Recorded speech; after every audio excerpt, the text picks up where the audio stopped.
안녕하십니까 여러분, 재간둥이 사이다 박준입니다. 미국 대통령 47대 트럼프 대통령이 다시 돌아왔습니다. 자, 미국도 미국이지만 우리가 이제 어떤 연관성이 있을지, 전쟁 또 경제, 대한민국의 관련성이 매우 클 것 같습니다. 자, 대통령이 이제 우리 윤석열 대통령 어떻게 할지 매우 중요한 시점이 아닌가 생각이 듭니다. 자, 그리고 오늘 10시에 윤석열 대통령 끝장 기자회견 담화가 준비되어 있는데요. 어떤 얘기가 나올지, 그리고 이미 기자회견 몇 번 봤기 때문에 예상이 좀 되기도 합니다. 끝장 기자회견 질문들을 받을지, 사실은 특검 하겠다, 미안하다, 뭐 이게 나와야 되는데 그 내용이 나올 수 있을지 지켜보기로 하겠습니다. 또 내일 명태균 씨 조사도 준비되어 있고요. 여러 가지 다뤄야 될 정치 현안들이 많습니다. 자, 오늘 출근길 여러분들과 함께 하려고 합니다. 생방송 중에 댓글 참여 많이 부탁드리고요. 박준의 뉴스 인사이다 지금 바로 시작하겠습니다.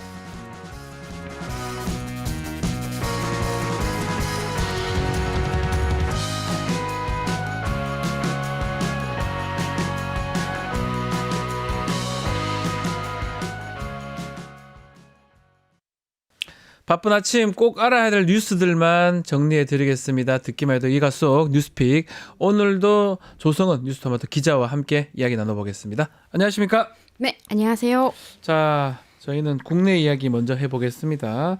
명태균 씨 녹취입니다. 새 녹취가 나왔는데 이번엔 또 뭐가 나왔습니까? 네, 내일 명태균 씨의 검찰 조사를 앞두고 김건희 여사가 김영선 전 의원의 윤석열 캠프에서의 공을 인정해 공천을 줬다는 명태균 씨의 목소리가 담긴 녹음 파일이 또 공개가 됐습니다. JTBC의 어제자 단독 보도에 따르면 명태균 씨는 지난 대선 당시 김영선 전 의원이 오래 쉬었고 윤핵관들도 김 의원을 그리 좋아하지 않아서 윤석열 캠프에 쉽게 들어가지 못했다고 말을 했다고 합니다. 그래서 명 씨 자신이 김건희 여사에게 김 전 의원을 추천했고, 김건희 여사가 주변에 반대를 무릅쓰고 캠프에 김영선 전 의원 책상을 하나 준 거다. 그렇게 김 전 의원을 윤석열 캠프에 불렀다고 설명을 했는데요. 명 씨는 또 그러면서 김 전 의원이 죽기 살기로 뛰어다니며 윤석열 캠프의 전국 조직을 만개 만드는 기여를 해서 공천을 받을 수 있었다고 덧붙였습니다. 자, 김건희 여사가 명태균 씨 말 듣고 윤석열 캠프 경선에서 김영선 전 의원 책상 자리 하나 내줬다. 네. 그래서 공천을 나중에 받았다, 기여를 했다. 맞습니다. 자, 이거 좀 대통령실 해명하고 많이 차이가 나 보이는데요. 네, 맞습니다. 예. 말씀해 주신 대로 대통령실은 그동안 명태균 씨와 김건희 여사의 대화에 대해서 이거는 사적인 대화일 뿐이다, 이렇게 해명을 해왔었습니다. 이번에 공개된 녹취에 따르면요, 김 여사와 명 씨가 나눈 대화들을 단순한 사적인 대화로 치부하기에는 좀 어려워 보입니다. 그렇죠. 녹취록 속 명 씨의 발언들을 보면 그럴 권한이 없는 김건희 여사가 대선 캠프 인사에 개입을 했고, 또 김영선 전 의원의 캠프에서의 그러니까 기여를 인정해서 그 대가로 김영선 전 의원의 공천을 준 것으로 해석이 될 수가 있습니다. 그리고 한 가지 더 눈여겨볼 점이 있는데요. 바로 어제 공개된 새로운 녹취 내용 중에 김영선 전 의원이 캠프에서 죽기 살기로 뛰어다녀서라는 부분은 앞서 공개된 윤석열 대통령의 공관위에서 나한테 들고 왔길래 내가 김영선이 경선 때부터 열심히 뛰었으니까 그거는 김영선이 좀 해줘라 라는 발언과 연결이 됩니다. 열심히 뛰었으니까 해줘라. 근데 당에서 말이 많다. 이런 거 하고, 또 명태균 씨가 또 열심히 뛰었다고 하는 말하고 뭔가 일치해 보이는 상황입니다. 네. 자, 명태균 씨가 윤상현 의원 복당 자기가 시켰다, 이런 얘기도 했는데 이건 뭔 말입니까? 네, 민주당이 5일 토요일이죠. 네. 지난 2021년 8월 명태균 씨가 자신의 지인에게 김건희 여사가 과거 국민의힘 공천관리위원장에게 전화를 해서 공천에 개입했다는 식으로 설명하는 녹음을 추가로 공개를 했는데요. SBS가 이 녹취 전체를 확보해서 좀 살펴봤더니 명 씨가 지난 2021년 당시 무소속이었던 윤상현 의원을 국민의힘에 자신이 복당시켰고, 또 이 윤 의원이 윤석열 캠프에서 본부장을 맡게 될 거라고 단언하는 내용이 담겨 있었습니다. 해당 녹음 파일 먼저 들어보고 오시겠습니다. 내가 볼 때 본부장 정도 되려고 하면 윤상희 정도 돼야 안 돼요? 윤상희가 전두환 사위인데다가 이혼하고, 그 사람 충청도거든요, 원래. 정진석이 꼼짝 못하지, 권선동이 꼼짝 못하지, 장재원이나 이런 아들은 그거 가지도 못해요. 그 아들 누르려고 내가 윤상인이 복당시켰어요. 다음 주 월요일 날 저번 주 그저께 만나자 하는 거를 내가 만난다 했고 다음 주에 준석이하고 나하고 윤상인이 만나요. 그래서 윤상이가 저 본부장으로 앉을 겁니다. 윤상이가 앉으면 어찌 되는 줄 알아요? 박근혜 나와도 얘 누나 야는 봉급받고 그냥 일한기다 우리 윤석열이는. 박근혜 나와도 친박들 그거 막아야지. 또 하나 뭔지 알아요?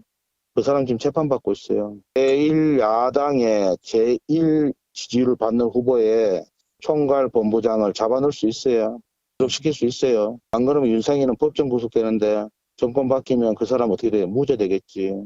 윤상이 살라면 어째야 돼요.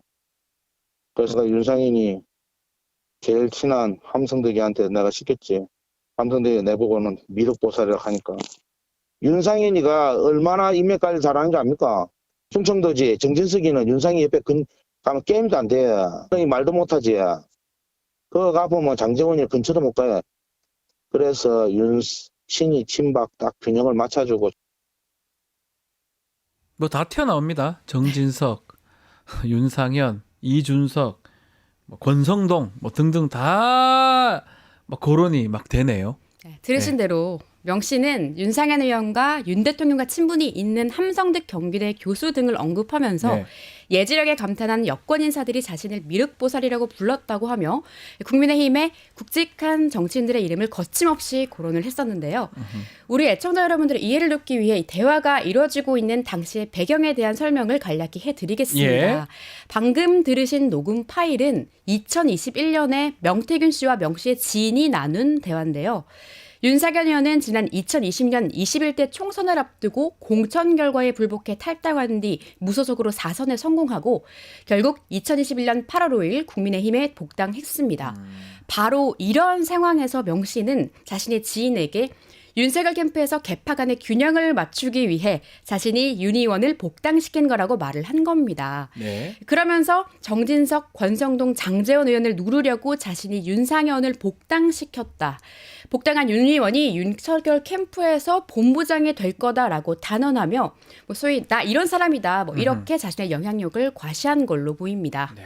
기본적으로 나는 이런 사람이다 이런 얘기 많이 하는데 함성덕 교수 얘기를 합니다. 윤석열 대통령하고 친분 있는 함성덕 교수를 자신이 지시를 할 수 있는 이것도 어떻게 보면 나 이런 사람이야 또 자랑하는 것 같기도 해요. 저도 그렇게 느꼈습니다. 예, 말씀을 해주신 대로 함성덕 교수는 윤석열 대통령과 친분이 있는 걸로 알려진 분인데 네. 명 씨는 자신의 지인에게 제1야당의 제일 지지율을 받는 후보 윤석열 대통령이겠죠. 그런 후보의 총괄 본부장을 잡아놓을 수 있어요? 구속시킬 수 있어요? 정권 바뀌면 그 사람 어떻게 돼요? 무죄 되겠지. 그래서 내가 윤석열이 제일 친한 함성득이한테 내가 시켰지라고 하면서 당시 선거법 위반 혐의로 재판을 받던 윤상현 의원이 유죄 선고를 피할 길은 오직 윤석열 캠프 합류밖에 없다며 함성득 교수를 통해서 설득했다고 했습니다. 아하. 그러면서 함 교수가 자신을 미륵보살로 불렀다고 이렇게 말을 한 건데요. 네. 실제로 윤상현 의원은 복당 2달 만에 윤석열 캠프 총괄 특보 단장에 임명이 됐고요. 재판 결과도 완전히 뒤집혔습니다. 그렇죠. 1심에서 벌금 80만 원을 선고받았는데 지난 대선 이후 최종 무죄가 확정이 됐습니다. 이게 정말 본인 말이 사실이라면 명태균 씨가 가진 그 영향력 상당하다고 봐야 될 것 같은데 이 지금 윤상현 의원 얘기도 했고 또 함성득 교수 얘기도 했잖아요. 이 사람들 네. 입장도 궁금합니다. 어떻게 나옵니까? 모 씨가 말한 그대로 됐으니까 당연히 그렇게 네, 보는 시각이 비슷하게 보이는데요. 있습니다. 익명을 요구한 민주당의 한 의원이 SBS에 결국에는 명 씨 말대로 다 이뤄진 셈이다. 명 씨가 여권에서 실제 영향력을 행사해 왔다는 방증이라고 했습니다. 한편 윤상현 의원은 명 씨의 주장은 전혀 사실무근이라고 했고 함성득 교수도 말도 안 되는 소리다. 자신은 윤석열 캠프에 관여한 적이 없다고 반박했습니다.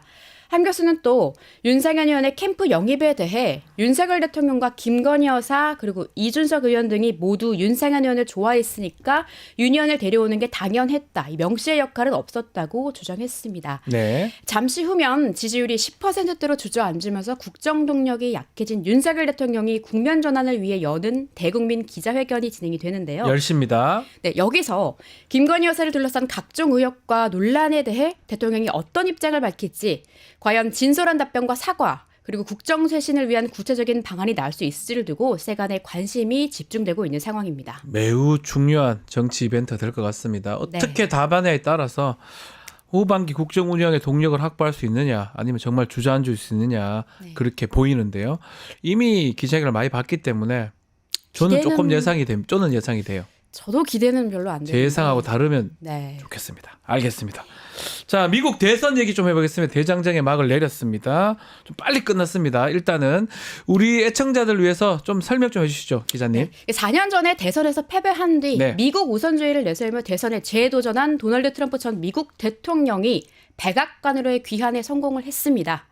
초박빙일 거라는 예상들이 있었지만 막상 이 뚜껑을 열어보니까 트럼프의 압도적인 승리였는데요.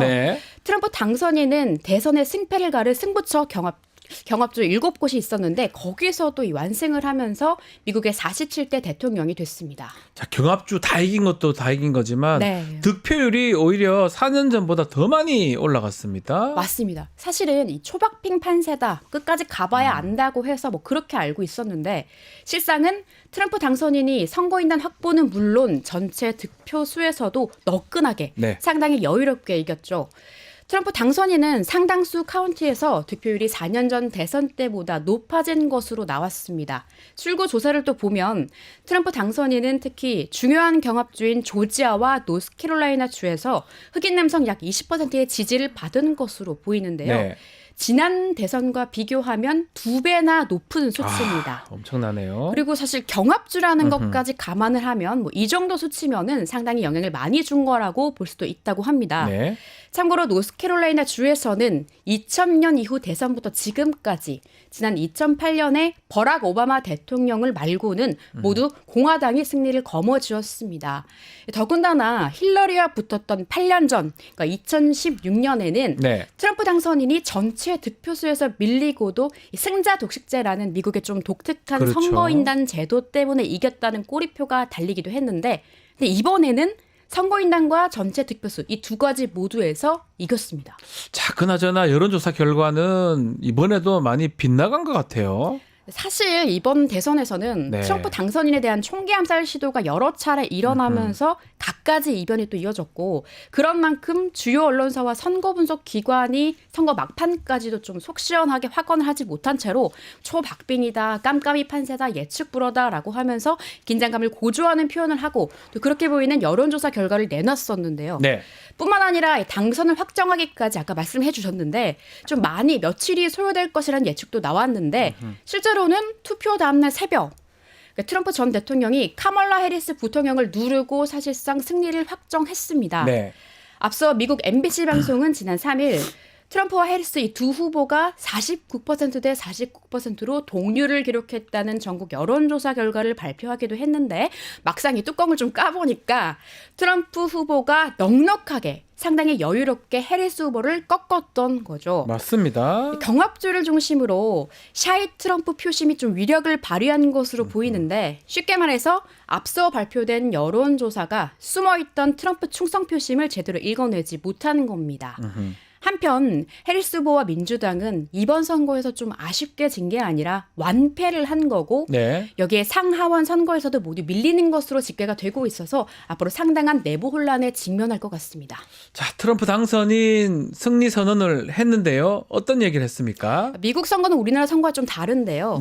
미국 선거는 보통 이 패자가 승복 선언을 할 때 승패가 결정이 되는 시스템인데 지난 대선에 이어서 이번 대선에서도 트럼프 당선인이 당선자 발표가 나오기 전부터 자신의 승리를 확신하면서 지지자들을 향해 승리 선언을 먼저 했습니다. 트럼프 당선인은 승리 선언에서 제45대와 제47대 대통령으로 당선되는 영광을 누리게 해준 미국 국민에게 감사의 말씀을 드리고 싶다.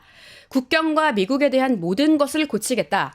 미국의 진정한 황금기가 도래할 것이다. 나의 당선은 미국 국민을 위한 장대한 승리이자 미국을 다시 위대하게 만들 수 있게 해줄 것이다 라고 말을 했는데요. 이렇게 멘트 하나하나에 미국 우선주의 기조가 배어 있었습니다. 자, 윤석열 대통령 트럼프 당선인한테 축하 메시지 밝혔네요. 윤석열 대통령이 어제 SNS에 축하드립니다. 그동안 보여주신 강력한 리더십 아래 한미동맹과 미국의 미래는 더욱 밝게 빛날 것이다. 앞으로도 긴밀하게 협력하게 나가길 기대한다라는 글을 올려서 트럼프 당선에게 축하 메시지를 전했습니다. 대통령실 고위 관계자는 기자들에게 미국 대선의 결과가 나오면 윤석열 대통령과 미국 대통령 당선인 간의 소통의 기회가 이른 시일 안에 마련될 것으로 기대한다라고 밝혔는데요. 예. 근데 차기 미국 대통령과의 한미 정상회담 시기에 대한 질문에는 미국 민주당과 공화당 대선 캠프의 주요 참모들과 긴밀한 소통과 정책 협의를 계속 지속해왔다 이렇게 설명했습니다. 이렇게 말도 많고 탈도 많았던 미국 대선은 트럼프의 완벽한 승리로 막을 내렸습니다. 알겠습니다. 자, 오늘 뉴스픽은 여기까지 하겠습니다. 조성 기자, 감사합니다. 고맙습니다.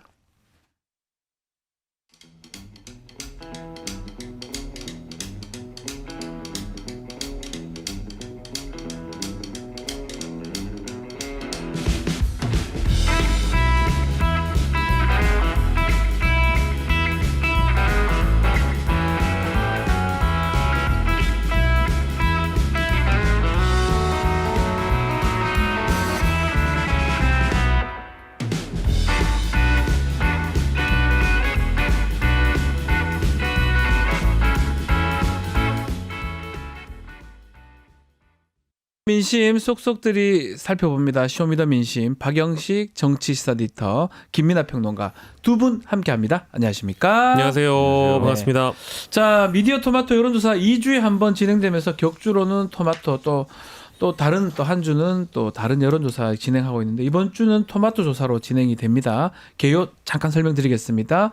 뉴스토마토가 의뢰했고요. 지난 4일, 5일까지 18세 이상 전국 성인 남녀 1,010명 대상으로 실시됐습니다. 표본 오차 95%, 신뢰 수준 플러스 마이너스 3.1%포인트고요. 무선 전화 방식이며 응답률이 2.7%로 집계가 된 조사 방식입니다. 자, 먼저 대통령 국정운영 평가부터 먼저 알아보겠습니다. 자, 박영식 에디터. 네. 이번 주는 어떻게 됐습니까? 네, 이번 주는 결론부터 말씀드리면 긍정 평가가 20.7%고요. 부정이 77.9%입니다. 여전히 뭐 긍부정 다 좋지 않은 결과를 받아들였다라고 이제 볼 수 있겠는데요.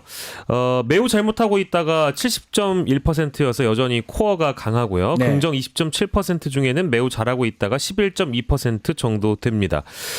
지난 조사 대비 전체 수치를 비교해 보면 큰 변화는 없다고 봐야 되는 게 맞겠고요. 소폭 이제 긍부정 다 오르긴 했는데 이게 다 오차 범위 안쪽에 있다라고 우리가 보는 것이 맞기 때문에 그냥 거의 동률이라고 보는 게 정확할 것 같고요. 네. 이 표집 정치 성향을 보여드리면 보수가 310명, 중도가 358명, 진보가 342명, 진보 응답층 쪽이 조금 더 많았습니다. 이번 주에는 리얼미터 조사 결과도 함께 발표가 됐었는데 22.4%의 긍정, 74.2%의 부정평가가 있었고요. 뭐 집권 후 역대 최저치였고 국민의힘 지지율도 동반 최저치였다는 점 말씀드리고 네.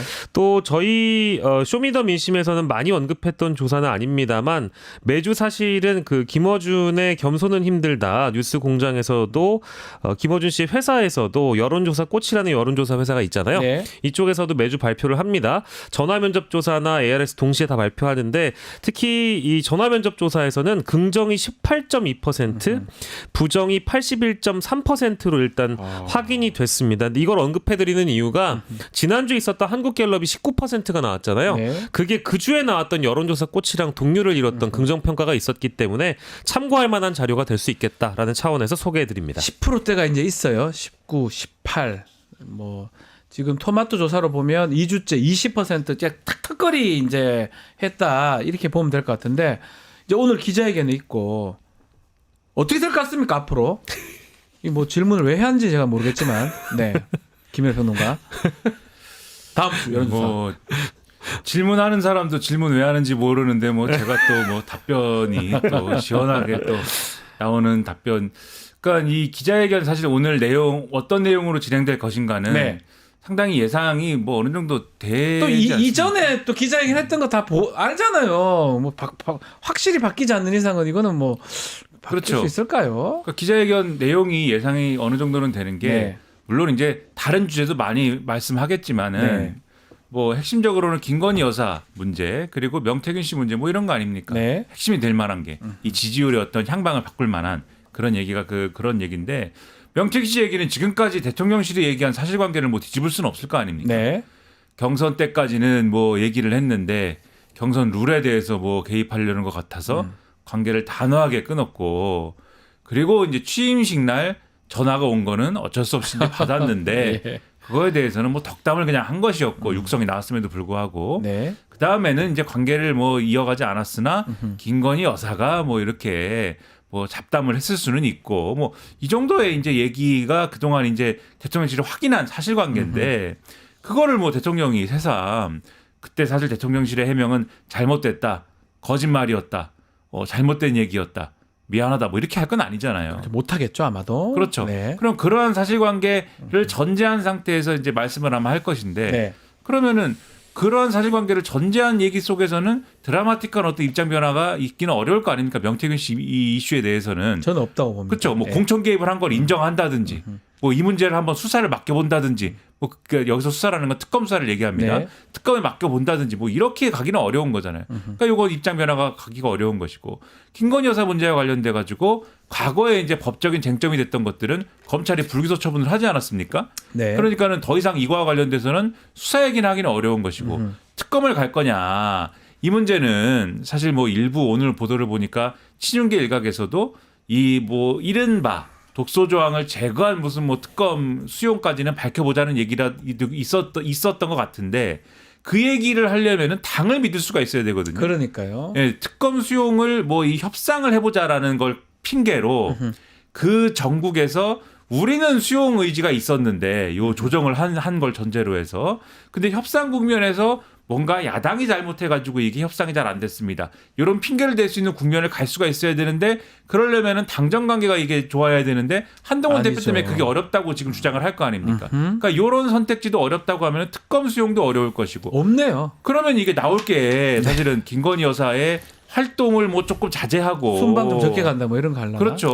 요런 정도일 텐데 그 정도로는 이 여론의 어떤 드라마틱한 어떤 이 전환이라든가 이런 것들은 어려울 걸로 보여서 그러면 당분간 요런 정도의 어떤 여론조사 수치는 계속 이어질 걸로 보이는데 예.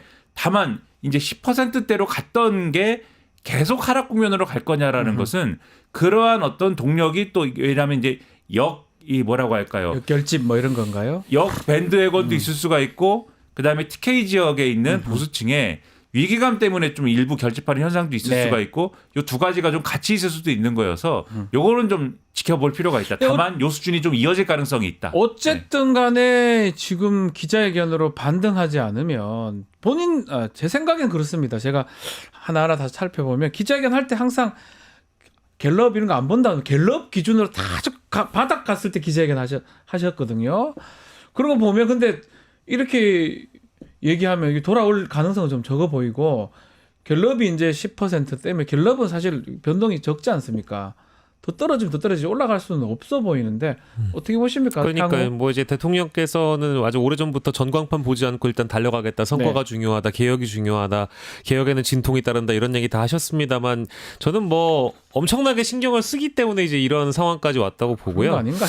그 대통령 기자회견이 과거와 지금 오늘에 이르기까지 이제 오늘 만약에 기자회견을 하게 되는 거니까 이제 총 4번 있었습니다. 네. 100일 기자회견 2022년 8월에 있었고요. 이건 이제 초반에 있었기 때문에 딱히 언급은 안 해드려도 될 것 같아요. 집권 초반에 있었던 기자회견에 대해서는 당연히 뭐 이제 좋은 성적으로 평가하는 그런 언론들도 많았었고요. 그때는 뭐 도어 스태핑 타고 안 그랬습니까? 맞습니다. 그건 언제 일인가 싶다 진짜. 근데 이제 그 다음 기자회견이요. 좀 안타깝게도 2주년 기자회견. 그러니까 이번에 올해 총선 끝나고 나서 2024년 5월에 했고요. 네. 그리고 최근에 이제 의료 갈등, 의정 갈등이 이제 심해지니까 2024년 8월에 있었거든요. 네. 그래서 앞에 있었던 사례 중에 두 번의 사례, 즉 2주년 기자회견과 국정브리핑을 우리가 비교해 봤을 때 우리가 영화나 이제 그 넷플릭스 시리즈 이런 거 보더라도 예고편은 어쨌든 참 맛깔나게 잘 만든 다음에 본편을 봤을 때 내용이 후진 경우가 많잖아요. 네. 근데 참 죄송한 말씀입니다만 2주년 기자회견하고요. 국정브리핑 8월에 있었던 기자회견은 예고편이 후졌기 때문에 본편도 매우 후졌습니다. 네. 그래서 지금 아까 김민하 평론가께서 잠깐 말씀 주신 대로 이미 이틀 전과 어제에 이르기까지 대부분의 내용이 예고편에 나온 것 같아요. 네. 여권 중진들의 어떤 제발 이 어떤 기대와 희망을 담아서 대통령이 이렇게 반드시 하셔야 될 텐데라고 하는 그 전전긍긍함과 네. 또 대통령실에서 나왔던 그런 기사들 살펴보면은 대통령이 그랬다는 거 아니겠습니까? 자, 이제 내가 무엇을 정확히 잘못했는지 말해보라. 이런 언급이 나온다는 것은 예고편 자체도 지금 이미 다 나와 있기 때문에 내용 면에서는 큰 기대를 하기가 어려울 것 같고요. 어렵고. 다만 여론조사가 앞으로 어떻게 될 것인지에 대해서만큼은 간단하게 얘기하면 전 대통령의 태도에 달려 있다고 봅니다. 태도예요. 메시지는 이미 이제 예고편을 우리가 봤다고 치면 네. 태도는 좀 다를 수 있거든요. 적어도 태도는 오늘 좀 로우키 행보를 보인다든지 최대한 겸손하게 최대한 기자들의 어떤 질문을 제대로 경청하고 뒤이어지는 꼬리 질문에 돌아가는 해명과 네. 변명으로 보이지 않게끔 대답할 수 있는데 과연 이전에 있었던 기자회견과 어느 정도의 차이가 나는지는 우리가 좀 지켜봐야 될 것 같습니다. 보기로 하고요. 여론조사 좀 더 얘기하면 눈에 띄는 게 TK 지역이에요. TK 지역이 이제 보수 지지층이 이제 많은데 부정 비율 자체가 70% 넘었습니다. TK 대구 경북 어떻게 봐야 됩니까? 어떻게 봐야 될까요? 제가 대구 경북 사람입니다. 저는. 네. 네. 그러니까 이 TK 지역이 보수 네. 정치를 사실은 이제 굉장히 전폭적으로 지지를 해왔는데 네. 그 긍정 비율도 그렇고 부정 비율도 그렇고 아주 비전통적인 어떤 수치를 지금 보이고 있는 거 아니겠습니까? 네. 그렇죠? 그리고 이게 뭐 일부 이제 이 통계 수치상의 어떤 오차라든가 그런 것 때문에 이게 이후에 뭐 조사를 더 해보면은 뭐 오를 수도 있습니다. 네. 예, 오를 수도 있는데 이게 뭐 그 정도 수준으로 올랐다고 해갖고 아 이게 복원됐다 이렇게 얘기할 수 있는 게 아니거든요. 그러니까요. 예. 기본 TK 지역에서는 보수 정권이라고 하면은 최소 50% 이상이 나와야 됩니다. 무조건 50은 넘었었죠. 이때까지 그렇죠. 보면. 네. 기본 그렇게 가져가야 되는 건데 지금 50%가 문제가 아니라 지금 심각한 수준인 거지 않습니까? 네. 지난번에 뭐 다른 여론조사 언급해서 죄송합니다만은 이 한국갤럽 여론조사에서는 막 18% 나오고 이런 거잖아요. 맞아요. 지금 대구 경북 18% 나왔습니다. 그렇죠. 다른 전국 이 지지율 평균보다도 낮은 수준의 어떤 네. 그런 지지율을 나타내는 것이기 때문에 이게 왜 그러냐? 근데 오늘도 언론 보도나 이런 것들을 보면은 가장 어쨌든 파괴력이 큰 거는 김건희 여사 이슈다라는 거는 계속 확인이 되어 온 겁니다. 네. 근데 거기에 대해서 대통령이 반응하지 않기 때문에 TK 지역에 있는 이 보수적 유권자들이 쉽게 얘기하면 독이 오르는 거예요. 계속 신호를 줬는데 답을 안 하지 않습니까? 더군다나 이 보수적인 분들이 그런 거에 이제 예민하거든요. 분명히 그렇죠. 얘기를 했는데 말을 안 듣지 않습니까? 그러니까 박주민 변호사님도 화가 나는 거예요. 계속 왜 얘기를 몇 번을 했습니까? 아, 저는 엄청 했습니다. 예. 그러니까요. 예. 안 듣지 않습니까? 네. 그러다 보니까 오늘 보수 언론에 어떤 표현까지 나오냐면 네. 김건희 여사를 언젠가부터 TK에서는 갸라고 부르기 시작했다. 아, 그래요? 갸라고 하기 시작했고 이제는 근데 그렇게도 부르지 않는다.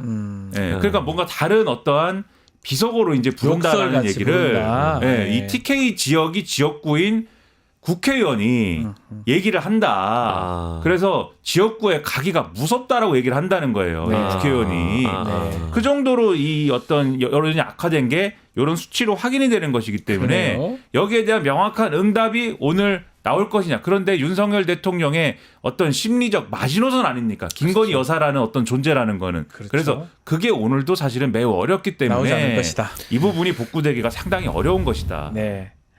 자, 그리고 이번 지지율 조사도 있지만 별도로 저희가 대통령에 대한 신뢰도 조사도 좀 했습니다. 박영식 에디터. 예. 어떤 결과 뭐 비쌀 것 같기도 한데 어떤 결과 나왔습니까? 예. 윤석열 대통령을 얼마나 신뢰하느냐. 예, 신뢰에 대한 조사입니다. 예, 이 예, 조사는 또 많이 타 언론에서 다뤄질 것 같다는 느낌이 예. 강하게 드는데요. 아, 이것도 참 자, 불신한다라는 응답이 76.1%입니다. 매우 높네요. 이거 실화입니다. 그러니까 이제 우리 2년 반 이제 다 되어 가는데 집권 중반이 채 안 돼서 불신한다가 76.1%, 매우 불신한다는 68.9%고요. 그래도 신뢰한다가 22.6%, 매우 신뢰한다가 12.1%, 잘 모르겠다가 1.3% 이렇게 이제 나와 있는데요. 네. 이게 모든 지역이나 그리고 뭐 연령, 그러니까 즉 세대, 정치, 성향 이쪽에서는 불신한다라는 답변이 너무 매우 많이 높네요. 앞서 있기 때문에 이제 네. 저런 결과가 나온 것이고요. 지역별로 봤을 땐 서울과 호남에서 신뢰한다라는 응답은 10%대였습니다. 그리고 그러니까 정당별로 보면 국민의힘 제외하고 모든 정당에서는 그 정당 내가 어떤 정당을 지지하는지를 물어보는 그런 응답을 했을 때 국민의힘을 제외한 모든 정당에서 신뢰 답변은 한 자릿수입니다. 이게 심각한 게 뭐 연령, 지역, 뭐 모든 걸 불문하고 매우 불신하는 상황인데 진영으로 보면 야권의 몇 %인지 아십니까? 97%가 불신을 하고 있어요. 국민의힘에는 한 70%가 신뢰한다고 하는데 야권의 97%라는 하는 거는 그냥 아무도 신뢰하지 않는다라는 거 아닙니까? 야권이면. 김민하 평론가 어떻게 해석해야 되죠? 그러니까 저는 거꾸로 물어보고 싶은 부분도 있습니다, 사실. 네. 윤석열 대통령은 야권을 얼마나 신뢰합니까, 그러면?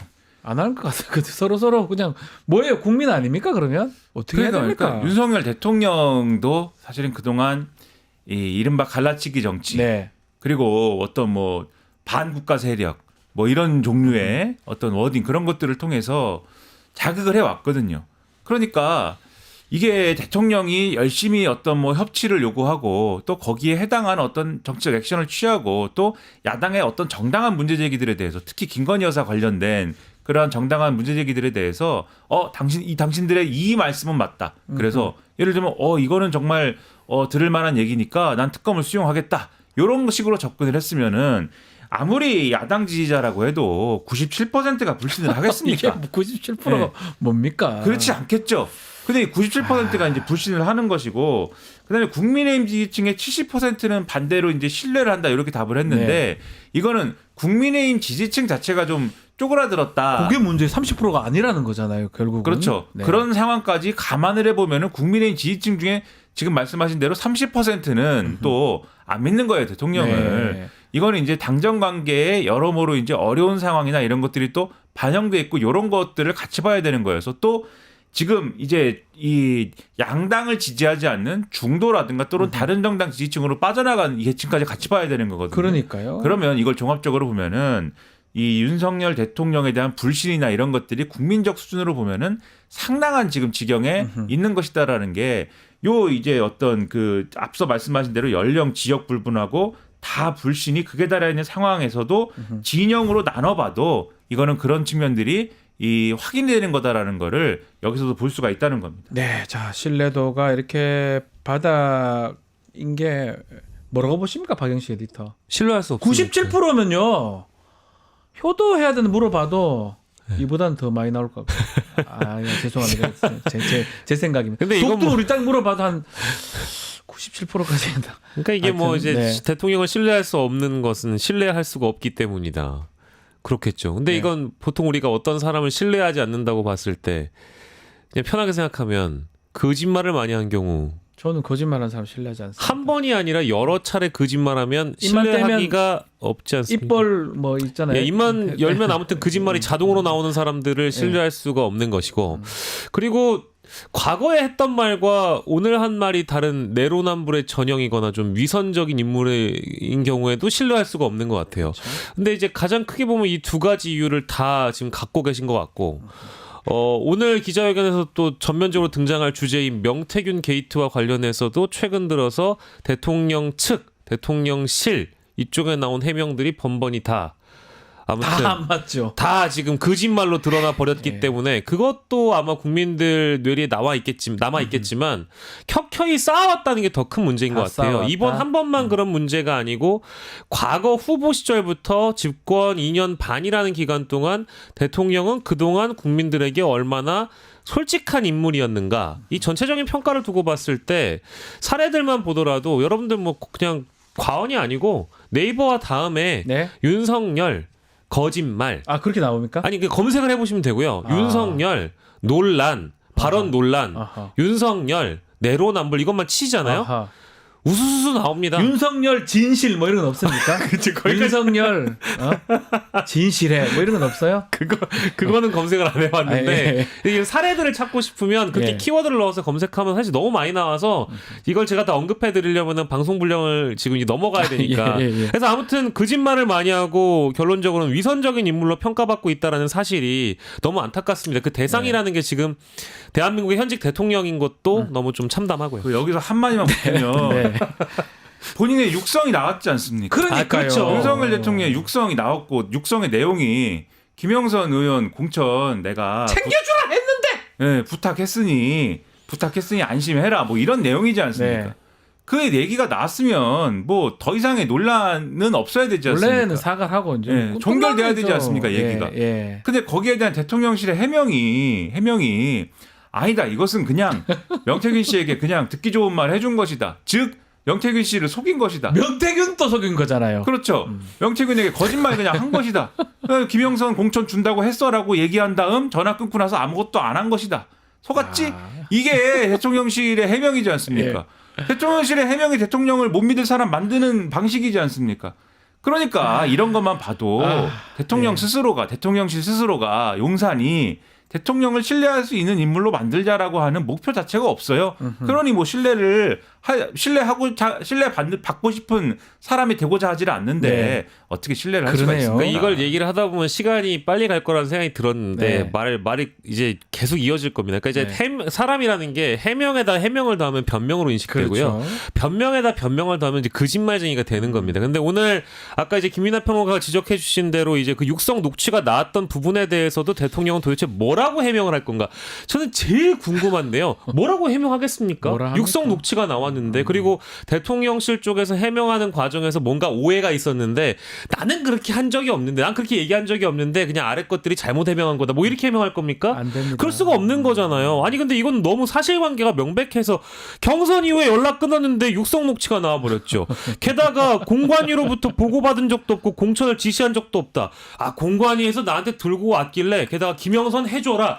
이거는 완전히 다른 사실관계가 나와버린 거잖아요. 근데 여기에 대해서 어떤 해명을 할 것인가. 무조건 죄송하다. 무릎 꿇겠다. 90도로 사과해도 지금 모자랄 만큼의 주제인데 이걸 어떻게 해명을 합니까? 그러니까 오늘 이제 기자회견에서 이제 또 민주당은 또 예고를 한 바가 있습니다. 뭘 얘기하든지 간에 또 녹취 까겠다.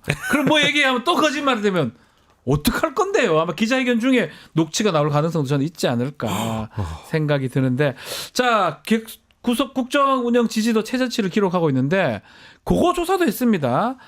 윤석열 대통령 국정 운영에 가장 부담이 되는 요인 뭐라고 보냐 이 질문했는데 박인식 에디터 결과 좀 소개해 주시죠. 이거는 너무나 예상 가능한 그 답변이 나올 수도 있겠습니다. 많은 분들이 바로 그거지 그분이지라고 하는 그 대목인데요. 국정 운영에 가장 부담이 되는 요인은 바로 김건희 여사가 73.9%의 비율을 차지했습니다. 압도했어요. 예, 압도했습니다. 한동훈 국민의힘 대표라는 지적도 7.4%가 나왔고요. 네. 민주당을 비롯한 야권이 즉 윤 대통령의 국정 운영에 부담이 된다라는 응답도 13.8%, 잘 모르겠다가 이제 5%였는데 모든 연령과 모든 지역, 모든 정치 성향에서 그러니까 저희가 늘 이제 이 여론조사 얘기할 때 대통령은 연령 통합, 지역 통합, 정치 성향 통합까지 다 이루셨다고 하는데 요 대목에서 본다면 김건희 여사라는 답변을 다 이 층에서 압도적으로 했고요. 70세 이상과 보수층에서 좀 비하자면 좀 낮은 편이라고 봐야 될 것 같고 그리고 보수층, 국민의힘 지지층, 70세 이상 국민의힘 후보, 국힘 후보에 투표한 층에서는 국정 운영 부담 요인이 한동훈 대표라는 답변이 두 자릿수였습니다. 이것도 좀 주목해서 볼 만한 것 같습니다. 요거 한번 짚어보죠. 뭐 김건희 여사 부분은 좀 예상이 됐던 부분인데 한동훈 얘기입니다. 국민의힘 지지층의 17.6%가 한동훈 대표가 국정 운영 부담이 된다. 이렇게 보는 거 이건 어떻게 해석을 하는 게 좋습니까? 이게 이제 이 소위 말하는 찐 윤석열 대통령의 팬층인 거죠. 진짜 팬들. 그렇죠. 완전 팬들.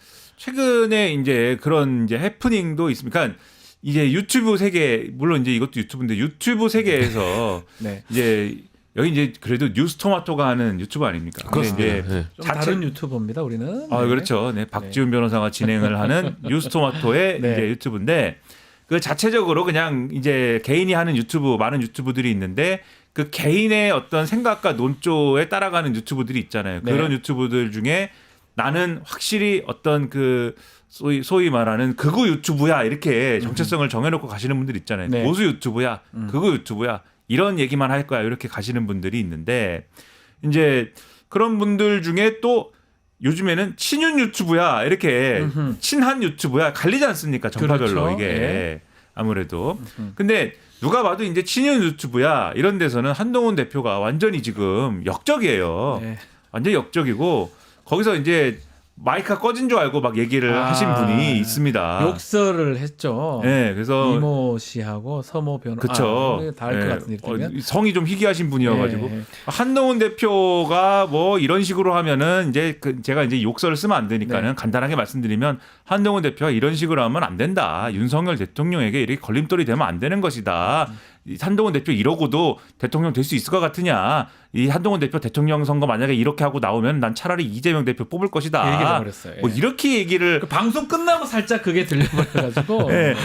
근데 이게 요런 정서를 대변하는 거죠. 근데 요런 정서에 공감하는 분들이 지금 국민의힘 지지층 중에 17.6%가 있는 것이다. 그런데 국민의힘 지지층 중에 이제 17.6%지 않습니까? 네. 그러니까 사실은 이분들이 많은 숫자는 아닌 거예요. 전체로 따지면 크진 않죠. 그렇죠. 매우 적은 숫자지만 어쨌든 요 정도는 있다. 이게 윤석열 대통령의 찐 팬층이다. 국민의힘 지지층 중에 17.6%. 자, 이러다 보니까 향후 거치에 대한 시나리오들이 여러 개 나오고 있는데, 야, 이 조사는 이게 해도 되는지 모르겠는데, 토마토에서도 이런 조사를 했습니다. 윤석열 대통령 향후 거취를 어떻게 하는 게 적절하냐, 이런 여론조사를 했습니다. 지금 2년 반, 절반이 안 갔는데 아직까지. 박영식 에디터. 네. 어째 나왔습니까? 예, 먼저 이제 이런 여론조사에 대해서 아마 용산 쪽에서는 굉장히 불경스럽게 이거 만약에 이거를 한다는 게 토마토 대단합니다. 굉장히 불경스럽게 생각할 네. 거라는 생각이 드는데, 자, 향후 거취로 대통령의 조치는 어떤 게 좀 적절하냐라는 네. 어떤 생각을 갖고 계신지 조사를 해봤습니다. 자, 일단 대통령이 스스로 네. 하야를 해야 한다. 자진하야 반 넘어요. 내려와라. 와. 결정해라라는 응답이 52% 였고요. 네. 그리고 대국민 사과와 함께 국정을 전면 쇄신해야 한다라는 응답이 19.2%였습니다. 네. 그리고 흔들림 없이 국정에 매진해야 한다라는 응답이 17.4%였고요. 임기 단축 및 개헌, 요거는 이제 뭐 오히려 야권 쪽에서도 많이 주문이 나오고 네. 있는 현실론이다라는 그런 대목인데, 그럼에도 불구하고 10.1%가 나왔고요. 잘 모르겠다가 1.4%인데, 그러니까 이게 어쨌든 국정 기조를 바꾸지 않을 거라면 내려와야 한다라는 응답이 훨씬 더 많이 일단 보이고 있고요. 뭐 국정 전면 쇄신뿐만 아니라 국정이 오히려 매진해야 된다는 네. 응답까지 포함하자면 대략적으로 한 30%가 조금 넘는 수준인데, 국민들의 의견이 대통령 지지도처럼 이렇게 많이 갈려 있다라는 생각이 좀 드네요. 아마 질문지에 탄핵은 빠진 것 같아요. 탄핵이 네. 빠져가지고 이제 그런 결과가 나온 것 같은데, 탄핵이 또 있었으면 또 결과가 좀 달라졌을 수도 있을 것 같아요. 그렇죠. 근데 뭐 결국은 이제 뭐 자진하야해야 한다라는 이 답변 안에 탄핵이 포함됐다고 봐야 되겠죠. 그렇죠. 아마도 그런 답변이 포함되어 있을 것이기 때문에 아마도 이 52%가 좀 갈렸겠죠. 네. 근데 결과적으로는 이 자진하야해야 한다. 그다음에 뭐 탄핵 예를 들면 질문이 있었다면 네. 그런 부분, 그다음에 뭐 임기 단축 및 개헌에 나서야 한다. 요 세 가지 답변이 윤석열 대통령이 임기를 채우는 거에 대한 어떤 문제의식, 반감으로 이제 표출된 답변들 아닙니까? 네. 이 합치면은 지금 60%를 넘는 거거든요. 그러니까 요런 것들이 실질적으로 물어봤을 때 60% 이상의 어떤 그 응답자가 윤석열 대통령이 임기를 채우는 것에 대한 불안감을 지금 표출을 했다. 그렇죠. 불안감 또는 부적절하다. 예. 또 이게 문제다라고 답변을 했다는 것 자체가 이제 어떤 문제적인 상황인 것이기 때문에 그 점 자체가 정치적인 문제다. 이거를 이제 직시해야 되는 거죠. 그것도 절반이 임기가 안 갔습니다. 이런 조사를 하도 아무런 그거 없는 게 문제가 아닌가. 자, 이것도 아마 마지막으로 좀 짚어보죠. 네. 내일 대통령 선거가 치러지면 어느 당 후보한테 투표를 할지, 이런 조사도 참 대통령 인기 절반가 안 됐는데 2년 반 이상 남았는데 네. 이런 조사를 벌써 해버렸어요. 네. 어떤 결과가 나왔습니까, 박인식 에디터? 예, 내일 대통령 선거가 치러진다면 어느 당 후보에게 투표할지 한번 확인을 해 보시죠. 일단 더불어민주당의 후보에게 투표하겠다라는 응답이 절반을 넘었습니다. 54%가 확인이 됐고요. 그리고 국민의힘 후보에 투표하겠다가 26.4%, 순서대로 조국혁신당 후보가 5.8%, 투표할 후보가 없다가 5.5%, 개혁신당 3.2, 진보당 1.4, 그 외 다른 정당 무소속이 1.9%로 확인이 됐습니다. 또 질문 비슷한 건데, 지지하는 정당도 지금 한 맥락은 비슷한 것 같아요. 요것도 결과 좀 소개해 주시죠. 네, 거의 유사합니다. 네. 호감이 가거나 조금이라도 지지하는 정당이 있습니까라는 이제 정당 지지율 조사인데요. 더불어민주당이 50.3%의 지지를 받았고요.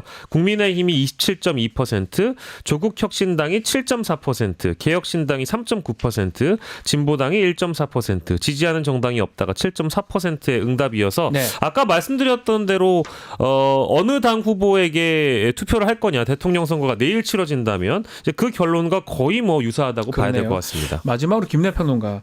국민의힘 지지율이 살짝 반등하는 모습. 또 그리고 조국혁신당이 지금 저희 토마토 조사 이후로 최저치거든요. 요거는 좀 짧게 짚어주시면 좋을 것 같습니다. 일단 뭐 조국혁신당은 지난 이제 재보궐선거 이후에 네. 이 당의 어떤 정체성이라든가 이런 것들에 대한 어떤 요 존재감이라든가 이런 것들을 쭉 이어가기가 좀 어려운 국면들이지 않습니까? 네. 그래서 아마 이제 윤석열 대통령에 대한 탄핵론이라든가 이런 것들을 통해서 이제 좀 지지층 결집을 시키고 또 이 논의에서의 어떤 자기의 영역을 좀 확보해 가려는 그런 노력을 하는 건데 이게 아무래도 근데 이 탄핵론이라든가 이런 것들은 아무래도 이제 세력 대 세력 크게 이제 진보 대 보수 뭐 이렇게 부딪히는 어떤 이슈가 되는 거지 않습니까? 네. 그래서 그 큰 이슈 속에서 이게 이 조국혁신당이 요거를 자체적으로 끌고 가기 좀 어려운 측면들이 있을 것이기 때문에 조국혁신당이 또 요거를 길게 이제 자체적으로 조국혁신당이 이게 이끌고 가는 이슈야 이렇게 갖고 가기는 좀 어려울 어렵죠. 거거든요. 예. 그래서 요게 이제 어떤 뭐랄까요 돌파구가 작용하기는 좀 어려울 것이다라는 생각이 들고 네. 아무튼 요거는 이 조국혁신당의 정체성과 관련이 있는 문제이기 때문에 앞으로도 이 돌파구 찾기는 쉽지 않은 국면들이 이어질 수 있다. 예. 그래서 요거는 상당히 많은 노력이 필요하다는 생각이 들고요. 예. 국민의힘 지지율이 반등했다 뭐 이런 거는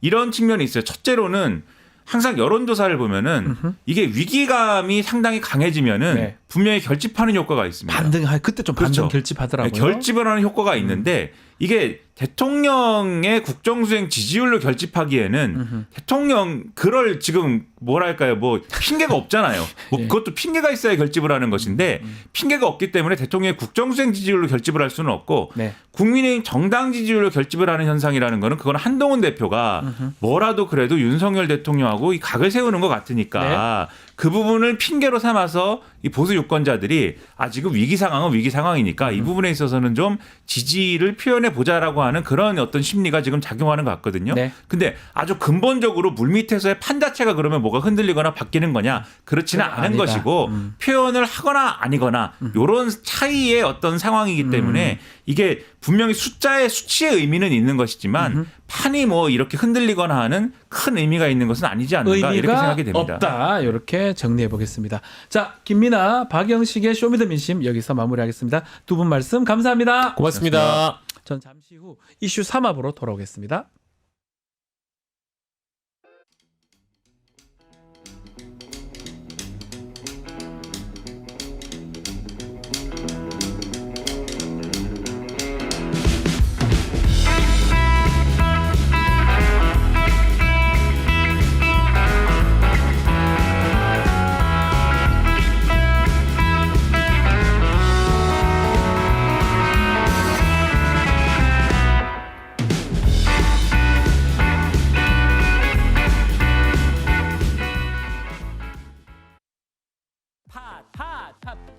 증권 통팥.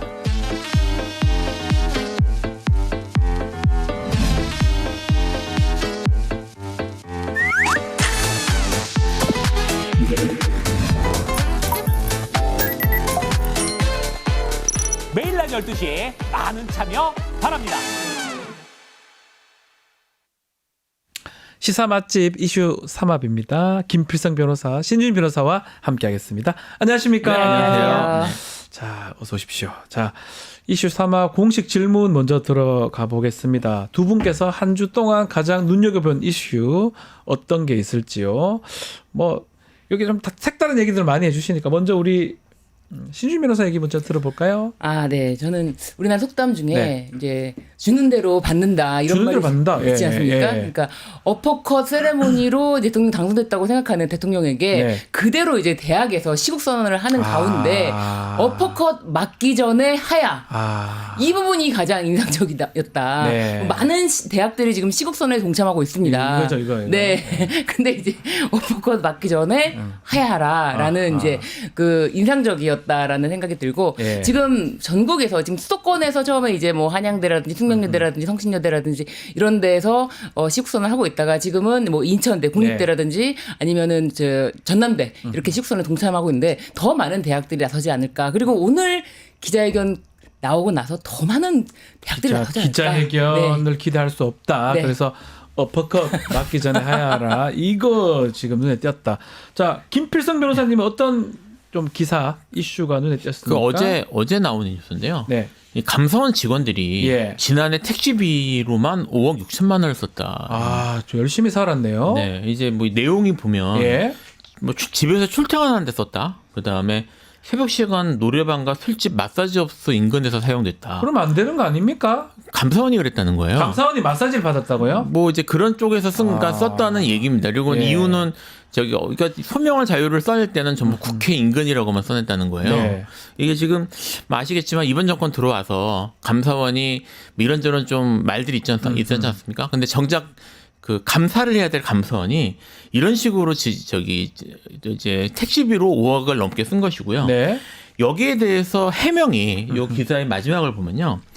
개별 내용, 사용 내역을 전부 알지 못하나 업무 관련해 사용했다라는 말을 했다는 거예요. 뭔 소리입니까, 그게? 그러니까 그 감사원 내에서도 이렇게 방만하게 사용되는 것에 대해서는 아무런 추적이나 이런 것도 이루어지지 않고 있다는 얘기인 거죠. 아니, 감사원이 그런 거 감사하는 데 아닙니까? 그거 뭐 몇천 원, 몇만 원 모자란다고 난리를 쳤던 사람들 아니에요? 네, 그런 사람들. 자기들은 마사지 받고 그러니까 이게 노래 부르러 댕기고. 전반적으로 정부의 기강이나 이런 예. 통제 같은 것들이 다 무너져 있는 게 아닌가. 나는 그 늦게 갔으면 택시 지도는 타야 되는 거 아닙니까? 그러니까 뭐 예를 들어 노래방에 업무가 어디 있습니까, 세상에? 좀 이해는 안 되죠. 그러니까 뭐 복면가왕입니까, 다?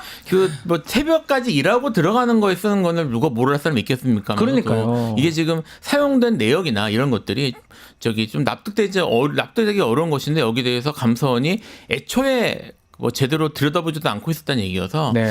이 감사원 전반적인 공직기관 문제가 좀 있는 게 아닌가. 한심스럽네요. 네. 뭐 한심스럽다 이런 말이 딱 맞는 것 같습니다. 노래 불렀으면 그냥 자기 돈으로 집에 가요, 그냥. 노래 뭐 부르지 말라는 것도 아니잖아요. 그게 무슨 업무입니까? 감사원이 노래방 가서 뭐 감사 노래 부릅니까? 감사합니다. 뭐 이거 합니까? 말도 안 되는 소리는. 제가 좀 화를 냈네요. 네. 알겠습니다. 자, 미국으로 좀 가보겠습니다. 미국의 선택은 도널드 트럼프였습니다.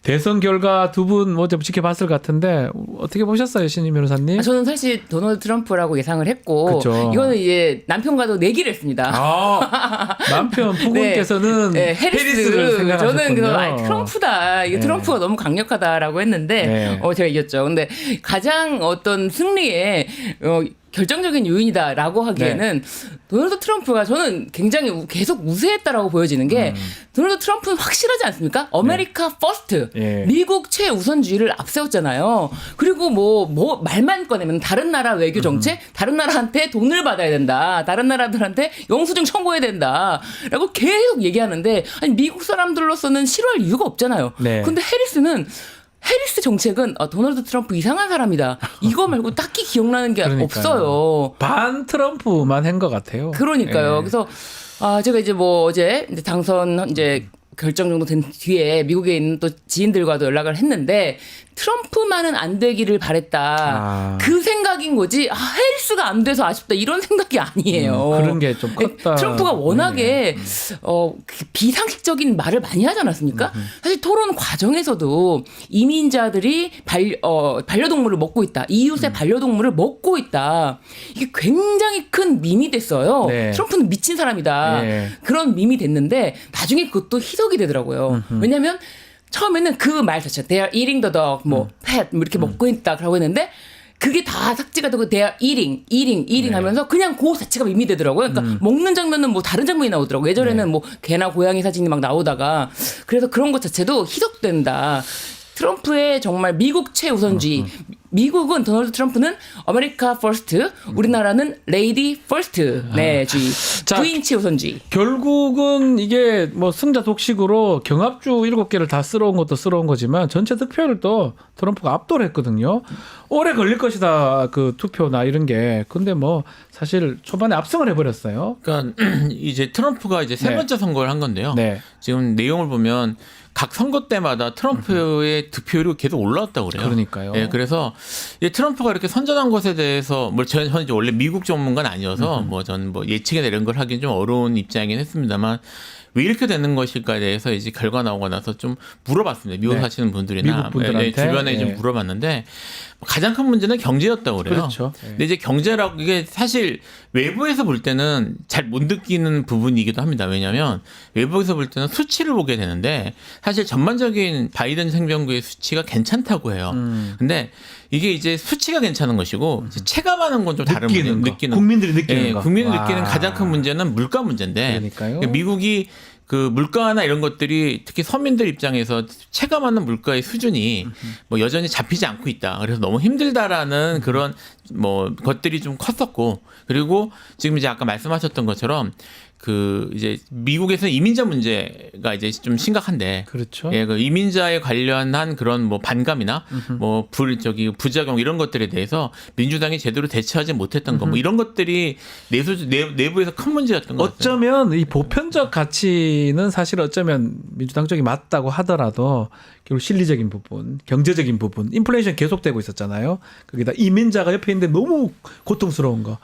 결국 실용을 택한 게 아닌가 이런 저는 생각이 들고 저희 이제 금요일 국제 코너가 있는데 계속 그냥 저희는 항상 트럼프 된다라고 국제 전문가들은 다 그렇게 얘기했는데 여론조사만 꼭 뭐 붙어 있니 해리스가 이기니 또 우리 언론은 또 그걸 받아가지고 해리스가 이기는 것처럼 계속 보도를 해서 좀 그랬는데 뚜껑을 열어보니까 차이가 많이 났네요. 근데 문제는 앞으로 이제 우리나라인데 정말 또 이 하고 싶은 거 다 할 것 같거든요. 트럼프는 걱정되는 점이 있을 것 같아요. 어떤 점이 좀 아니 우리나라는 걱정됩니까? 너무 걱정이죠. 트럼프가 났어요. 당선되면은 네. 뭐 우크라이나 러시아 전쟁 뭐 24시간 안에 끝내겠다 이렇게 공공연하게 이야기를 했단 말이에요. 물론 과장이 있겠지만 그런데 지금 우리나라에서 어땠습니까? 불과 얼마 전에 네. 우크라이나에 살상 무기를 보내야 된다라는 것이 대통령 발입니다. 그렇죠. 저것도 좀 저는 국가라면 저희 전문가들도 알거든요. 트럼프가 이길 거라고 다 예상했는데 여기 나오는 네. 국정은 뭐 이런 게 국정은 저런 일을 하는지 몰라도 트럼프 될 걸 예상을 좀 해야 되는 거 아닙니까? 근데 저런 말을 함부로 하면 안 되지 않았나? 정말 이게 오죽하면 이제 조선일보에서도 어떻게 살상 무기를 우크라이나에게 보낸다는 생각을 하는 것이냐, 뭐 우크라이나에서 대리전을 치른다는 것이냐 이런 비판을 들을 정도로 뼈아픈 이야기인데 네. 어떻게 하면은 우리나라의 지금 국내 정치의 힘든 점을 외국으로 돌릴까? 외국으로 돌려서 그거를 가지고 이슈로 삼을까? 안보를 불안하게 해서 국민들에게 불안감을 조성해서 정치에 대한 거에 대해서는 좀 잊게 하자. 어떻게 이런 정책을 펴는데 트럼프를 어떻게 상대할 수 있을까요? 북한을 마치 글쎄요 가장 가까운 나라 아닙니까 우리나라에게서는? 근데 가장 가까운데도 가장 적대시 했던 우리나라 지금 대통령과 트럼프는 북한 김정은 다시 만날 것이다라는 이야기를 계속했어요. 그렇다면은 트럼프가 김정은을 만날 때 윤석열 대통령을 과연 끼워줄 것인가 그런 생각이 들어요. 전혀 택도 없다. 이런 생각이 좀 듭니다. 이 정도는 예측을 좀 하고 트럼프 될 것도 좀 대비를 해야 됐었는데 그런 얘기를 뭐 유튜버나 전문가들 많이 얘기했는데 저는 지난 엑스포트랑 똑같은 것 같거든요. 몇 표 받았죠? 하여튼 이긴다고 29표? 하는 거랑 그런 예측은 기본적으로 할 수 이거 못 하나요? 그러니까 어쨌든 간에 지금 트럼프가 된 상황이고 이 우크라이나 전쟁도 지금 종식될 가능성이 매우 높잖아요. 엉뚱하게 뭐 무기 지원한다고 하고 더 문제는 경제도 그렇고 앞으로 걱정될 게 꽤 많은 것 같습니다. 일단 트럼프라는 인물이 네. 뭐 이제 제가 물론 개인적인 판단이긴 합니다만 트럼프가 이제 가장 중요한 것 중에 하나가 이제 미국의 국익인 셈인데. 그렇죠. 근데 미국의 국익이라는 게 무엇인가? 트럼프가 생각하는 국익은 돈인 것 같아요. 네, 그런 것 같아요. 돈 문제에 가장 민감하고요. 지금 말씀하셨던 뭐 이제 우크라이나 전쟁이 됐던 뭐 아니면 뭐 저기 이스라엘 이런 지금 분쟁 지역에서 를 바라보는 가장 큰 문제는 그 미국 돈 들어가는 건데 머리 아픈 게 싫다. 왜 미국 돈을 써가면서 그런 걸 해야 되냐라는 생각인 것 같습니다. 그래서 이제 우리 동아시아도 사실은 이제 안보적으로 되게 중요한 곳이고 미국에서도 그런 기준으로 바라볼 텐데 뭐 그 이전에 이제 트럼프가 대통령일 때 보여주던 모습이 있잖아요. 네. 돈. 이게 이제 방위 이제 분담금 9배 지금 더 달라고 지금 했는데 어쩝니까? 뭐 100억 달러 뭐 이런 말도 나오고 하는데 네. 이제 그 문제에 있어서 우리가 일단 1차적으로 가장 큰 압박을 받을 것이고요. 네. 사실 우리나라가 이렇게 압박을 받을 때는 이제 그 사실 뭐 전시작권부터 시작해서 이제 전반적인 우리나라의 국방 계획에 대한 이걸 이제 뭐 리디자인, 뭐 이런 리모델링 이런 것들이 사실은 필요할 수도 있는데 과연 현 정부가 이제 그런 것들에 대해서 얼만큼 의지를 갖고 할 수 있을 것인가에 대한 걱정이 또 하나 있고 네. 또 하나 이제 걱정이 된다면 이제 보호무역이나 이런 것들이 매우 강한 인물이라 물론 이제 트럼프의 무역 정책은 뭐 그 경험상도 그렇고 현 상황도 그렇고 전반적으로 중국에 집중될 것 같긴 하고 네. 뭐 거기에 부수적으로 한국이 반드시 불이익을 본다고 볼 수는 없을 거는 같습니다만 어쨌든 한국에 지금 크게 이제 미국에 대해서 뭐 대미역제를 보고 있는 그런 영역에 있어서는 조정에 들어올 위험이 있어서 사실 현명하게 해야 될 것 같은데 잘해야 되는데. 근데 이제 아까 신주명 교수도 말씀하셨지만 네. 이제 트럼프가 당선되는 것에 대해서 과연 잘 대응을 하고 있었는가? 사실은 저는 더 근본적으로 예? 그럼 해리스에 베팅하고 있었던 건 맞는가? 그것도 뭐 모르겠어요. 그러니까 지금 제 진짜 걱정은 어느 예측을 하고 뭐 예측은 틀릴 수 있다. 예측을 잘하고 거기에 맞춰서 준비를 하고 있었는데 예측이 틀렸다가 아니라 아예 예측이나 준비를 안 하고 있었던 게 아닌가라는 생각이 조금 듭니다. 계속 얘기하지만 엑스포트가 자꾸 생각나요. 그냥 뭐 대놓고 이긴다고 택도 없이 질 거면서. 네, 이런 상황이면 사실 이제 우리 특히 이제 동아시아의 뭐 역학 관계 이런 것들이 매우 복잡한 이 상황에서 트럼프란 인물이 들어선 것에 과연 우리나라가 잘 대응할 수 있을까에 대한 걱정이 좀 듭니다. 이럴 때일수록 우리 집권하는 지도자가 상당히 외교를 잘해야 되고 상당히 어떻게 보면 현명하게 어쩌면 얼굴을 또 좀 달리해도 하고 막 속내 다르게 뭐 이런 여러 가지. 그냥 제가 그냥 이렇게 좀 그렇지만 김정은 같은 경우는 뭐 이걸 알았는지 몰라도 러시아에 파병도 해놓고 또 돈은 돈대로 받고 또 전쟁이 끝날 가능성도 있잖아요. 김정은은 막 그런 측면에서 보면 뭐 제가 칭찬하려는 건 아닌데 외교적으로 잘했다는 평가를 받을 것 같아요. 이 상황에서. 그렇죠. 외교적으로 네. 잘했다는 얻을 평가를 거 다 받을 수밖에 얻는 거잖아요. 없죠. 전쟁이 종식되면은 네. 그 나라에 파병했던 국가에게 그만큼 다시 돈을 줍니다. 그러니까요. 그런데 지금 우리나라는 뭡니까? 지금도 불과 얼마 전까지도 국회의원이 경호처장에게 네. 뭐 파병하면은 뭐 북한군을 요격해서 뭐 심리전을 진짜 좀 답답합니다 정말. 엉뚱한 얘기를 하고 네. 있고요. 알겠습니다. 자, 지금 오늘 제일 중요한 거는 이제 기자회견 대통령 예정을 하고 있는데 10시입니다. 끝장회견 하겠다. 끝장회견. 어떻게 전망하십니까? 끝장회견. 네, 끝장이란 말을 이게 사실 부정적인 자꾸 의미로 다가와서 네. 네, 그냥 개인적인 겁니다. 네. 근데 이제 뭐 이제까지 뭐 끝장 회견 또는 뭐 다 얘기하겠다, 뭐 다 소통하겠다라는 식의 말씀은 참 많이 하셨고 네. 그런 이벤트가 한두 번 있었던 게 아니잖아요. 근데 이제 그게 과연 유효했는가? 근본적으로 제대로 소통이 되고 다 열어놓고 얘기를 했는가? 네. 그리고 뭐 이런 것들에 대해서는 사실 이제 부정적인 그런 경험들이 있단 말입니다. 네. 오늘 과연 끝장 토론이 가능할 것인가? 이게 사실 지금 제일 처음 저는 아직 이게 제일 안 나왔는데 가장 큰 궁금증은 네. 누가 들어갈 것인가? 회의장에 예. 모든 기자들을 다 불러줄 것인가? 그 다음에 MBC는 안 갈 것 같아요. 우리 그러니까 뉴스토마토 박형관 기자가 딱 가면 제일 좋긴 한데. 근데 이제 거기에 들어갈 때 다 들여보내줄 것인가? 그 다음에 골고루 이제 이제 거기서 즉석에서 정말 나오는 질문을 받아줄 것인가?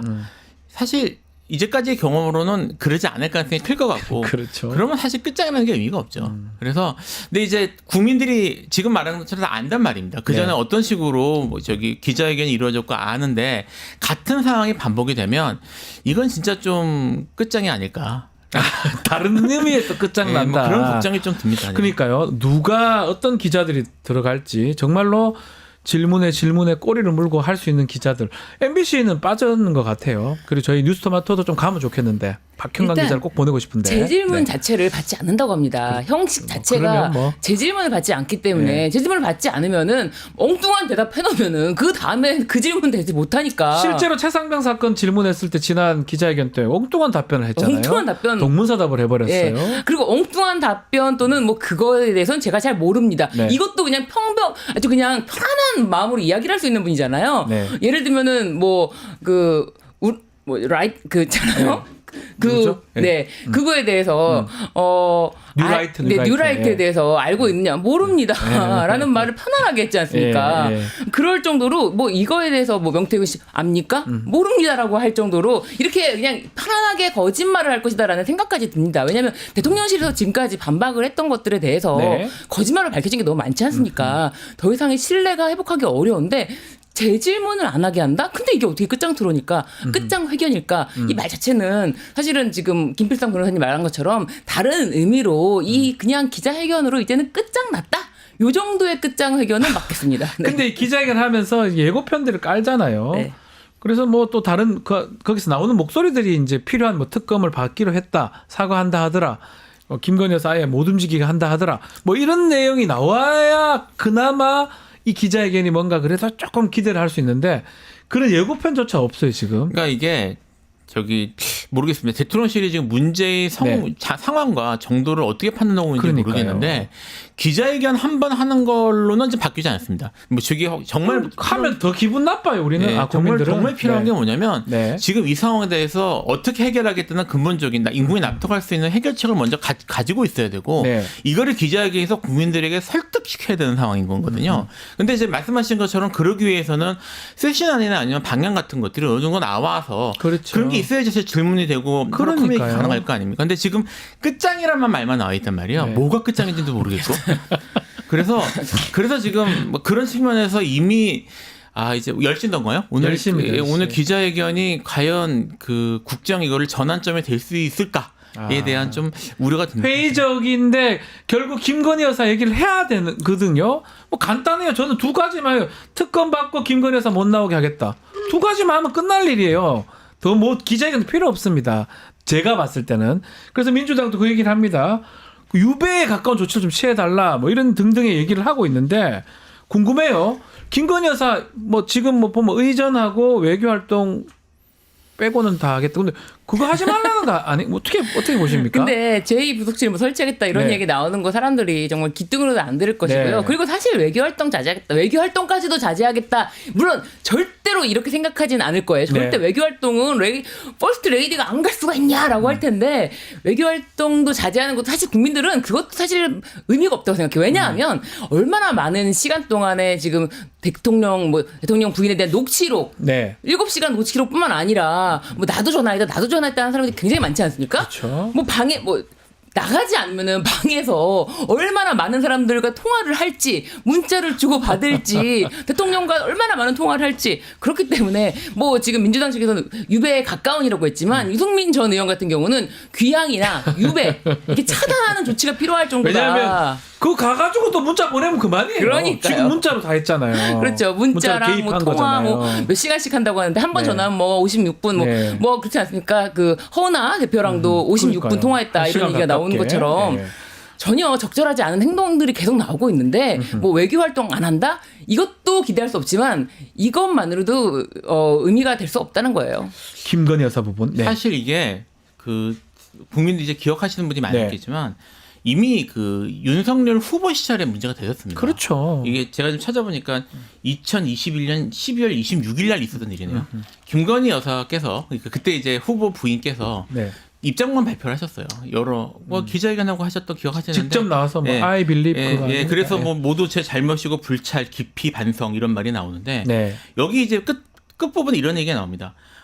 그리고 남편이 대통령이 돼도 아내 역할에만 충실하겠습니다.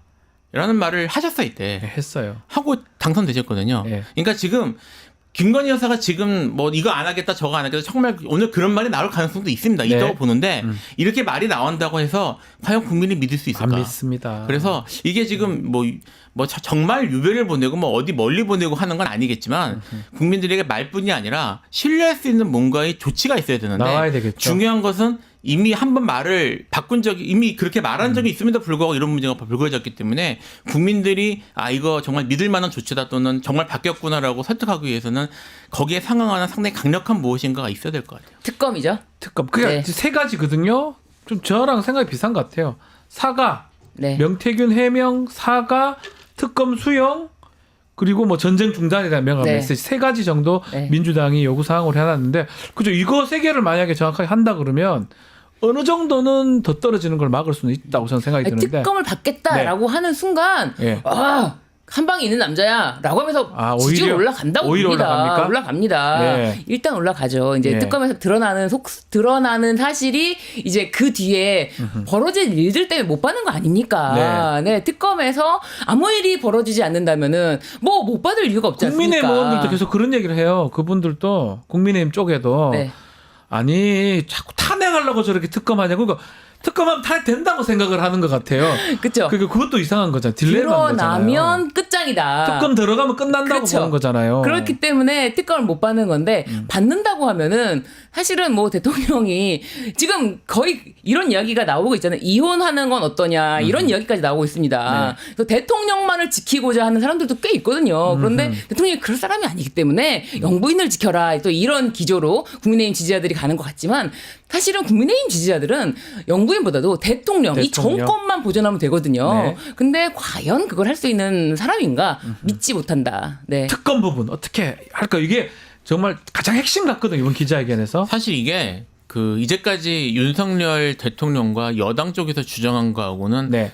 배치되는 말이에요. 무슨 말이냐면 이분들은 항상 뭘 이제 특히 검찰 수사에 대해서 지금 계속 말이 많았던 검찰 수사에 대해서 뭐 죄가 없으면 문제 없는 거 아니냐, 수사 받아도 되지, 네. 수사가 뭐가 문제냐라는 네. 입장이었는데 네. 지금 특검에 대해서는 수사하면 큰일 나는 것처럼 계속 얘기를 지금 그런 하거든요. 얘기하고 있어요. 지금 그러니까 그래서 지금 이게 그 수사라는 것이 뭐 특검에서 조작할 수 있다고 주장을 하는 것인지, 네. 그러면 이제까지 검찰이나 뭐 사법 리스크에 대한 이게 다 무너지는 것인데, 그러니까요. 여기에 대해서 사실 뭐 이제 문제 제기하는 분들 별로 없긴 했었습니다만 특검을 반대한 이유에 대해서 오늘 이제 이 기자회견 만약 한다면, 특검 얘기가 나온다면, 네. 사실 저는 질문이 나올지 잘 모르겠습니다만 질문해야 되는 거 아닙니까? 만약 나온다면 여기에 대해서 이 납득할 만한, 내가 받을 수 없다라고 하면 국민들에게 왜 받을 수 없는지 납득할 만한 이유가 나와야 될 것 같습니다. 과연 나올 수 있을지.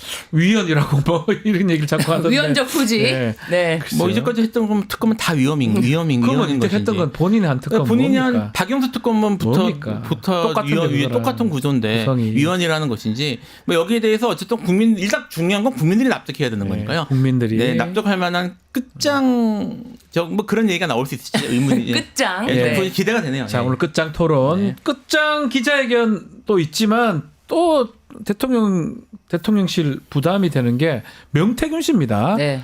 내일 조사를 받으러 가는데 좀 겁박하는 것처럼 보이기도 하고요. 본인이 카드가 뭐 있는 것처럼 버린다 그러고 맡겨놨다 그러고, 이런데 명태균 씨는 뭐 구속도 아니고 하여튼 뭐 어떻게 전격적으로 폭로를 할까요? 어떻게 보십니까?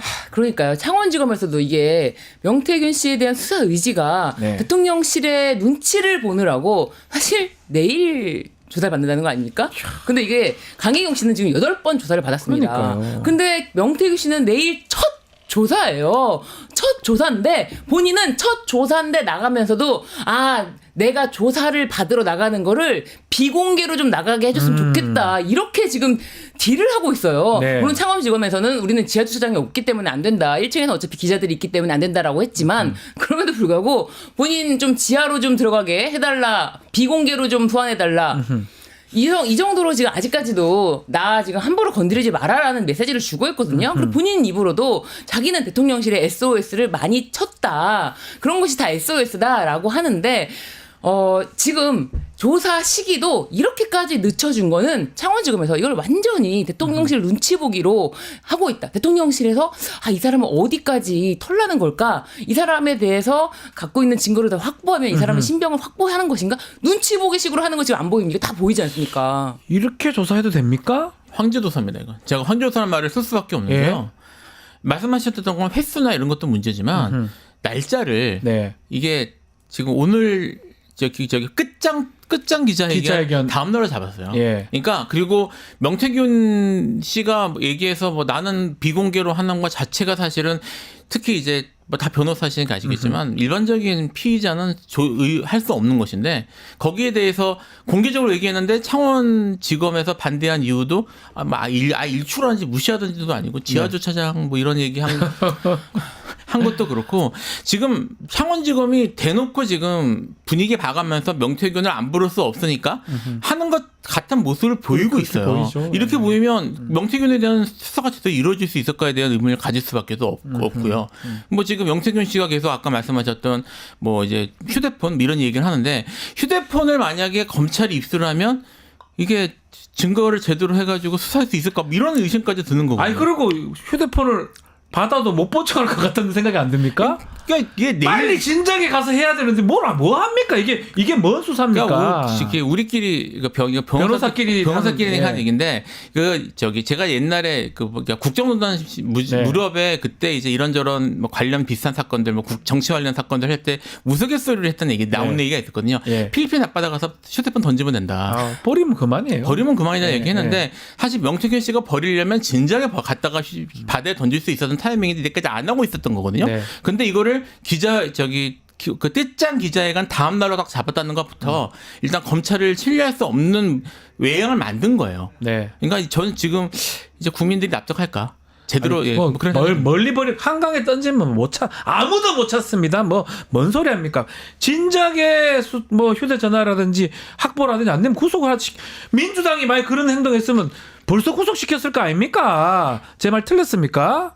심지어 비공개 소환해달라라고 만약에 누가 민주당 측 어느 인사라도 그런 이야기를 했다면 무슨 피의자가 조사받으러 나오면서 엄청난 비판이 쇄도했을 텐데 그러니까요. 전혀 그렇지 않고 상원지검에서 친절한 답변까지 불가능합니다. 겁이 나나 봐요 명태균 씨가. 일단 언론이 난리가 났었겠죠. 언론도 그렇고요. 지금 이게 전체적인 구조나 상황이 그 국민들이 신뢰할 수 없는 제대로 뭐 되겠어? 이게 검찰이 어떤 하겠어? 결과를 내도 안 믿을 것 같거든요. 이게 검찰이 무슨 조직이 필요합니까 이러면. 이미 그렇게 가고 있습니다. 그래서 오늘 기자회견이 우려되는 게 사실입니다. 그리고 기자회견 하는데 민주당은 벌써 혹시나 거짓말하고 있으면 바로 녹취 내겠다고 하거든요. 만약에 대통령 딴 말 하다가 지금도 뭐 그냥 입만 떼면 다 거짓말이라서 뭐 믿지를 못하지만 오늘 기자회견 하면서도 뭘 얘기를 했는데 또 다른 반대된 어떤 녹취나 증거가 나오면 기자회견 중에도 막 난리가 날 것 같기도 하고 어떻게 보십니까? 그래서 기자회견 때 대통령 특유의 합법 두루뭉술하게 어떤 걸 특정하지 않는 거예요. 모른다고 하고 계속. 그렇죠. 그러니까 예를 들면 대통령실에서는 뭐 2번 만났다라든지 뭐 경선 이후에는 연락을 끊었다라든지 이렇게 명확하게 이야기를 하지 않습니까? 그런 것이 자꾸 문제되니까 그런 전략, 내가 말한 것이 뒤집히지 않을 만큼 모호하게 말하자 이런 전략으로 나갈 것이다. 그래서 정말 기대가 안 되는 끝장 기자회견이라고 보여집니다. 알겠습니다. 뭐 기자회견 앞둔 대통령한테 한 말씀 하실 수 있겠습니까? 지금 영상 편지 하나 해드릴까요?